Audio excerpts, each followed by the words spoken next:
Does anyone have any questions before we finish? How do you develop mindfulness while you're working? Your main aim is to cut off the mental proliferation that's always taking place, that kind of mental distraction that takes us away from the present moment. So if you're doing a job of work, any kind of task, your aim is to develop mindfulness on that task, that job of work. Place your attention on that job of work, keep your thoughts and your focus of your awareness with that job of work. Anytime you notice your mind drifting off into daydreams or any kind of distraction where you want to bring it back to the present moment and focus on that work. There was a question, what we call sammutisacca, conventional reality is generated by karma.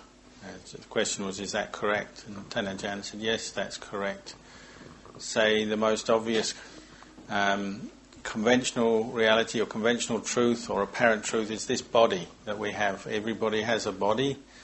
That's generated by karma from the past, that we're born into this world and we grow up. That's all karma affecting us and creating this body, and we use this body. It's all generated by karma, and that's the same for any realm of existence, whether it's a human realm, a heaven realm, Brahma realm, or hell realm, or animal realm.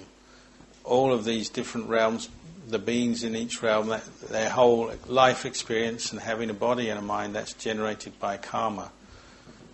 The Buddhist path is learning to understand that, understanding to see how karma leads to results all the time. So the first thing to understand and practice with is, well, try to avoid making unwholesome or evil karma that will bring you suffering.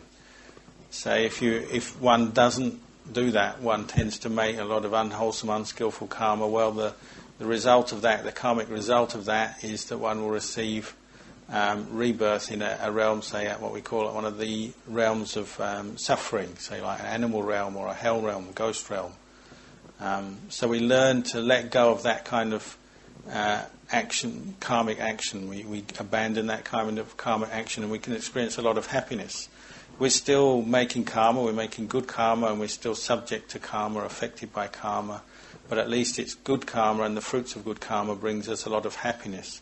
But one still carries on practicing, developing one's mindfulness, one's insight, aiming to reach the point where one can completely free oneself from all karma, which is the Buddhist path leading right to Nibbana, beyond this whole cycle of birth and death, and beyond the conventional reality of having a body and a mind and living as a being in different realms of experience. We're aiming to get completely beyond that.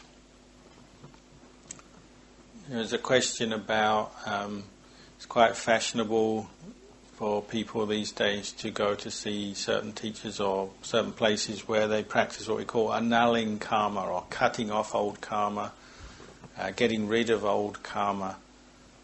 Does that have any value, was the question.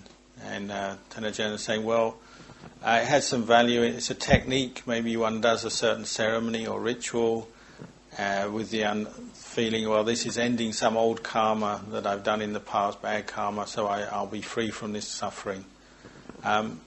In truth, one can't do that, because karma follows us wherever we go. We have to experience the results of the karma we've made. All our actions in the past, they're all going to give their fruit.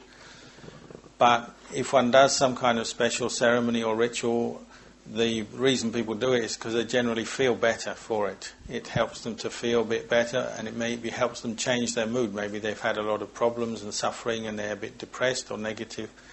They do some ceremony, they'll feel better for it, and that improvement in their state of mind can help them to go on and do more good things. So it can be of value in that sense, just stimulating people to be more skillful, to do more good in their lives, and gradually that will help them to improve. But in truth, we can't escape the fruits of our karma. We inherit all our karma. It follows us around wherever we go.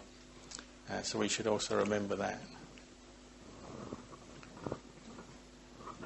There's a question about karmic debtors. Having made karma in the world, we tend to have this saying that we have our karmic debtors. That's beings maybe we know about, maybe we don't know about, who you might say are seeking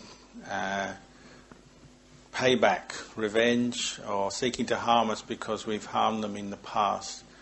And so we have this practice of sharing the merits of the good that we do in our practice, in our lives, with our karmic debtors, in the hope that any beings who are unhappy with us, angry with us, well, that will placate them, make them feel more happy, more peaceful, and then they will stop seeking to harm us.